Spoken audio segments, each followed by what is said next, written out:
In 2022, I've probably read more books and watched more TV than probably any other year besides maybe 2020. That isn't to say I've branched out a whole lot. I've mostly just read science fiction my whole life, and science fiction is most of what I've read this year too.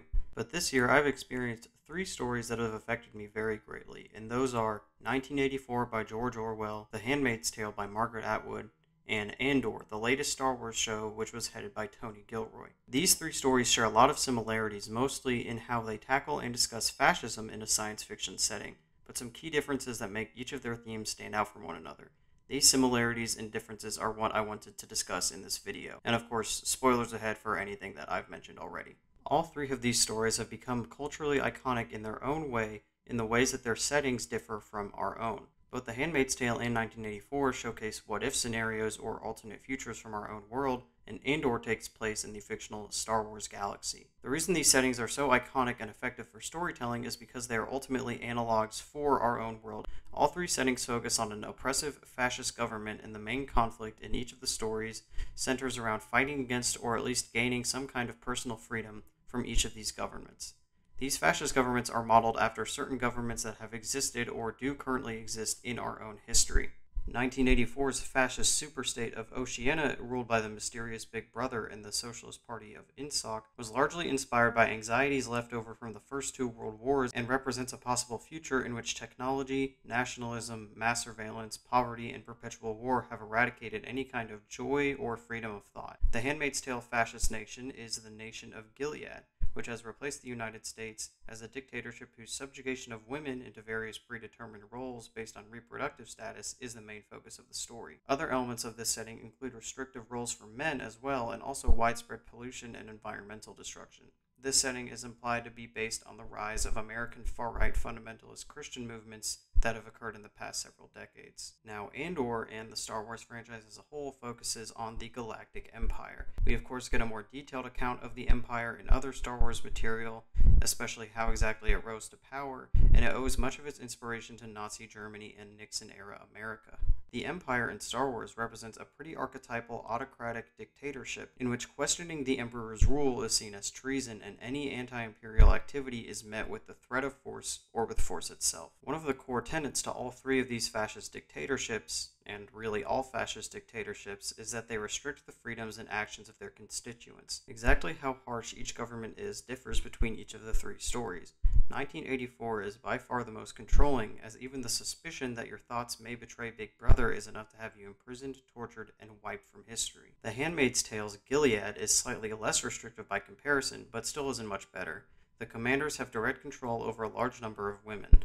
While some, like the wives, have more freedom than others, they are ultimately still under the control of their commanders, and any rule-breaking activity is usually only done at the behest of a commander when it strikes their fancy. And that leaves us with the Galactic Empire, which, to be honest, compared with the other two, isn't nearly as controlling or restrictive in terms of actions or freedom of thought. Ultimately, the Empire does want absolute control over the entire galaxy and its population, but so long as people generally accept the Empire and don't partake in any rebellious activity, they are generally seen as being left alone and have a fair margin to maintain cultural and religious diversity and autonomy. However, in Andor, we get to see a far darker side of the Empire's governments than we usually get to see firsthand. For example, we see Cassian get sentenced to 6 years in prison for basically no reason, and it's revealed that the Empire is mass incarcerating people so that they can make a statement against any potential rebel activity, and also so that they can use the prisoners as slave labor to build their greatest weapon of mass destruction. Another thing that makes all three of these settings interesting is how they decide to use religion in their stories. While the government in 1984 has essentially destroyed all religion, and religion is not a major theme of that story,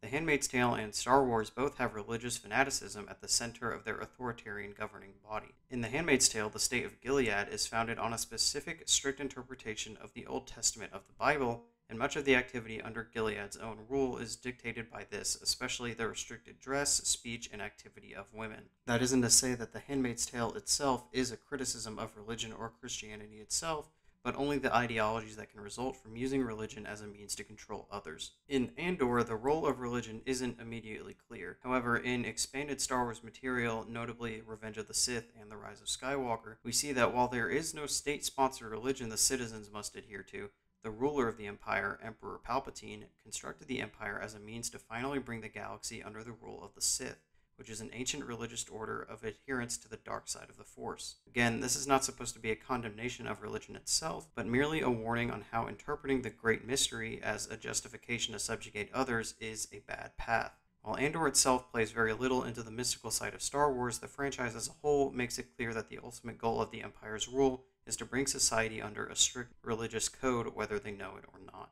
So, to summarize, 1984's Ingsoc has eliminated all religion along with the potential of shared culture and experience it might provide to its citizens. In The Handmaid's Tale, there is a single state-enforced religion which is the source of the oppressive ideology at the core of the government, or is at least the excuse for the oppressive ideology. In Star Wars, the Empire is ultimately led by the Sith, whose influence is well hidden, but ultimately is just as sinister and cruel. In both The Handmaid's Tale and recent Star Wars material, I can't help but notice similarities to current movements of far-right Christian fundamentalism. It seems that a common through line for most stories involving a fascist government, the main character is usually somebody who at least starts out being more or less an ordinary or powerless citizen under said government that grows to become or always has been unhappy with the current state of affairs. For example, Winston from 1984 is considered to be an everyman. He is portrayed as basically the model ordinary citizen within Oceania.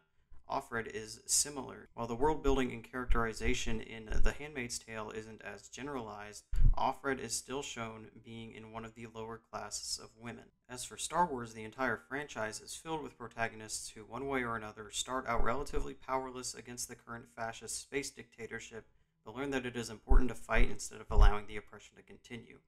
In Andor specifically, the protagonist is Cassian Andor, a low-level thief who finds himself in one sticky situation after another, where he eventually gets opportunities to cause some relatively significant damage to the Empire. Another interesting detail between all three stories is that all three main protagonists hold some kind of memory of what it was like before their respective dictatorships rose to power, allowing them a kind of automatic insight into how things could be different and better. Offred lived most of her life before the rise of Gilead, having lived into adulthood long enough to enjoy raising a child, as well as having two long-lasting romantic relationships. As for Cassian, he mentions in the movie Rogue One that he was in the fight since he was 6 years old, but we don't see him truly face the brunt of the Empire's force until his teenage years, where he witnesses his father Clem get executed by Imperial stormtroopers on Ferrix. In 1984, Winston, though his memories are from when he was quite young and weren't very happy, still do offer him enough insight into what the world was like before Big Brother, and therefore he has a frame of reference for how things were different and how things were better. Basically, all three characters are able to draw upon these previous memories to understand exactly how they are being oppressed.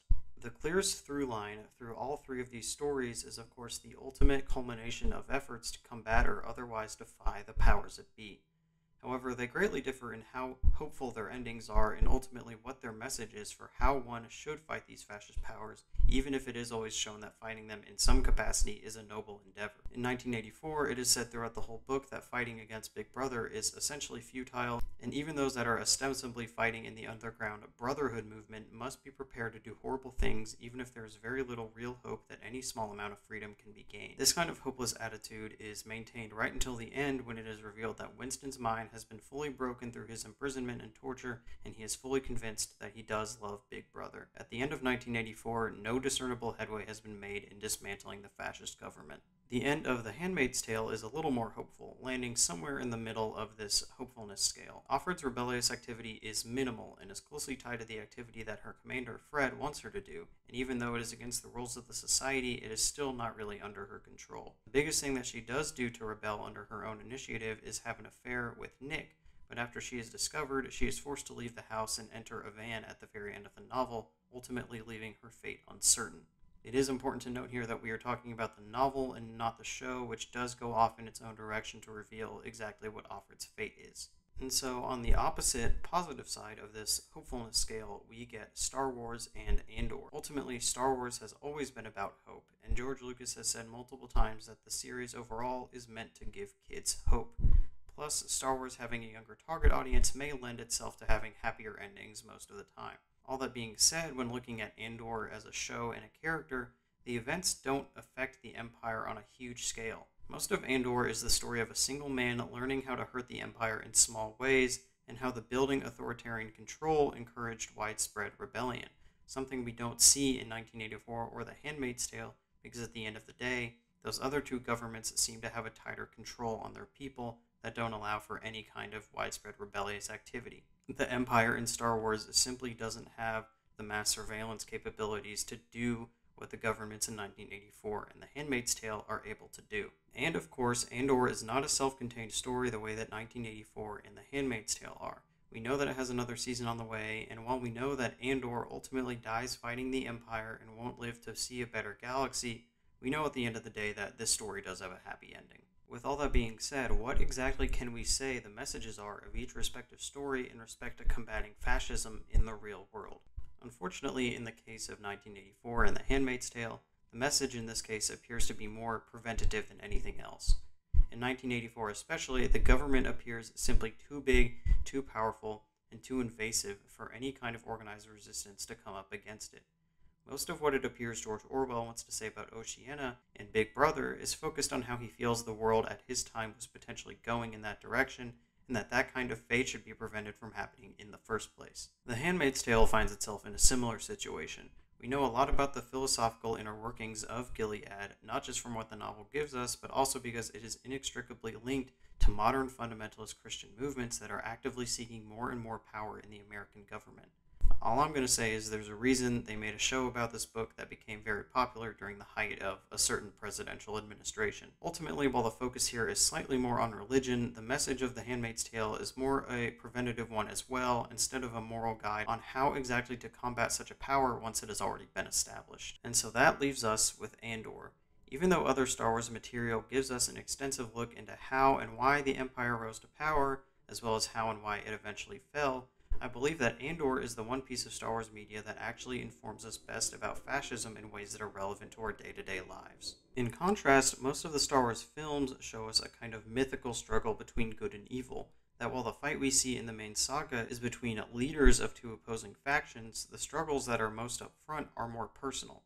The focus is on Luke, or Anakin, or Rey's personal journeys and a struggle to keep themselves good, with the freedom for the galaxy at large mostly an afterthought as far as the films are concerned. However, with Andor, while we do focus on a finite set of characters, these characters represent the everyman citizens under the Empire's rule who don't have any supernatural powers, and whether they're in the scrapyards of Ferrix or the opulent apartments of Coruscant, they are feeling the oppression of the Empire firsthand instead of hiding out in hidden rebel bases. Most of what Andor shows us is exactly what it takes for these kinds of people to rise up against an authoritarian force like the Empire, and that while everyone's breaking point is different, everybody has one.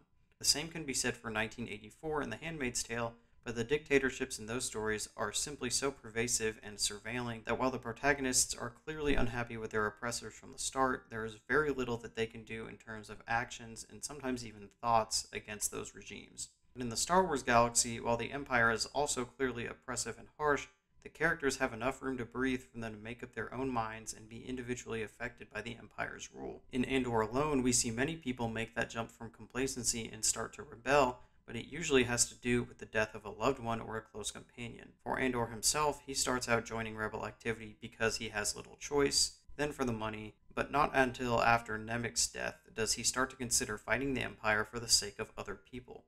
Other characters in the show fight the Empire for similar reasons. Cinta's family was killed by stormtroopers, and the people of Ferrix are spurred on by the words of the late Marva. We see this kind of motivation for other characters in Star Wars as well, notably in Jyn Erso and Luke Skywalker, who want little to do with the rebellion until their parent or parental figures are killed by the Empire. Essentially, what Andor and Star Wars as a whole shows us is that people tend to want to rise up against oppression only when it starts to negatively affect themselves or the people they most care about, but may not be very quick to do something about it beforehand unless they have an especially strong consciousness or other motives. But the one thing that all three of these stories teach us is that fighting our oppressors is always a noble endeavor. Even in 1984, when Winston's resolve is ultimately broken, and even in The Handmaid's Tale when Offred's ultimate fate is left uncertain, and even though we know Cassian will die fighting the very weapon he helped create, making an effort to combat such oppressive forces is always shown as a good thing, whether it's for the greater good or simply for your own freedom or self-expression. Fighting such oppressive forces is the right thing to do because when a person or government rules with such absolute power and such a desperate need for control, all it truly succeeds at is destroying culture and history and light and life and love, and fighting such a power even for just a moment. Even if you frustrate their advance for only a second, then you are doing something to add a little more life into your corner of the world and you have succeeded. I think I'll end this video with some words from Nemec's manifesto. Remember that the frontier of the rebellion is everywhere, and even the smallest act of insurrection pushes our lines forward. And then remember this: the imperial need for control is so desperate because it is so unnatural. Tyranny requires constant effort. It breaks, it leaks. Authority is brittle. Oppression is the mask of fear. And know this: the day will come when all these skirmishes and battles, these moments of defiance, will have flooded the banks of the Empire's authority, and then there will be one too many. One single thing will break the siege. Remember this: try.